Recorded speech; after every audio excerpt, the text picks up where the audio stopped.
Hello everyone, my name is Luke and this is my Informed Consent video blog.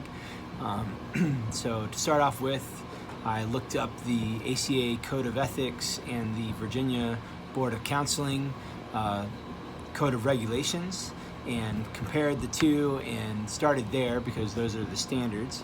And what I found in the ACA Section A of the Code of Ethics, A-2 or A.2, is the Informed Consent and Counseling Relationship Guidelines. And there it goes over the different parameters and things that you have to include in a disclosure agreement. You have the freedom to choose. The clients have the freedom to choose whether to enter and remain. They have to be informed of all the counseling practices.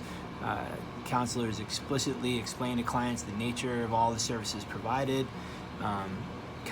Counselors communicate information in ways that are both developmentally and culturally appropriate.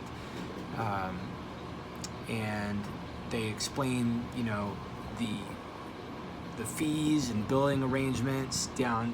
They explain what qualifications the counselors would have, and it basically is very thorough on each of the guidelines that you would need to follow. And then the Virginia Board of Counselors regulations in Section 5, number 9 says that counselors are to inform clients of the purposes, goals, techniques, procedures, limitations, potential risks, and benefits of services to be formed, the limitations of confidentiality, so what things are that they cannot keep confidential based on ethics and legal issues, and other pertinent information.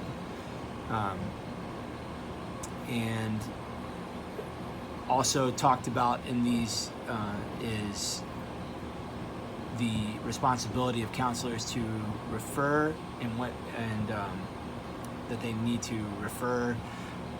They may refer the client if that is necessary, and what kinds of things control that. So I looked at those regulations, and keeping those in mind, I looked at the Northwest Christian Counseling Disclosure Agreement, and it seems to meet pretty much all of the criteria. And you kind of notice that it goes down the list and starts with, who they are, what their basic treatment process is like, what the rights are, their purpose in doing this. And they mentioned that they,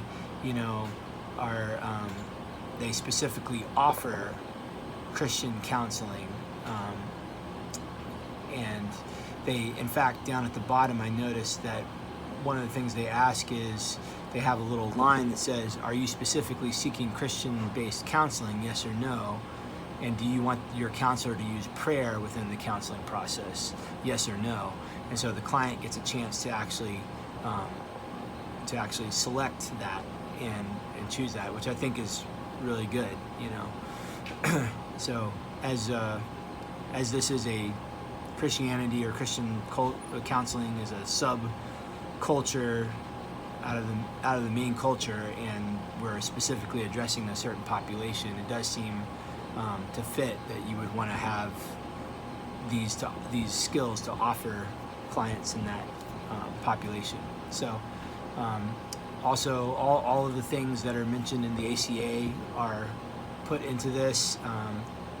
The client-counselor relationship is explained, and how to terminate treatment, and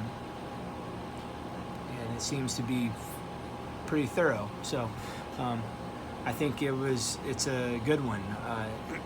I think that you have to be thorough in order to fully explain to the client every part of what this contract is really going to,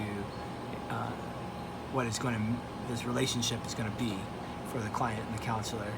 And this way there's no surprises. They know what they're walking into, and they can kind of decide up front if they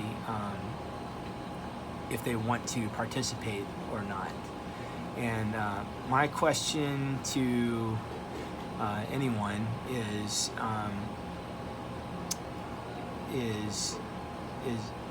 is being a Christian counselor something that you are absolutely set on doing, or are you considering working within the context of a more secular organization as a Christian, or even not a Christian? I was just curious what people in this group would say to that question. So thank you for your time, and good luck everybody.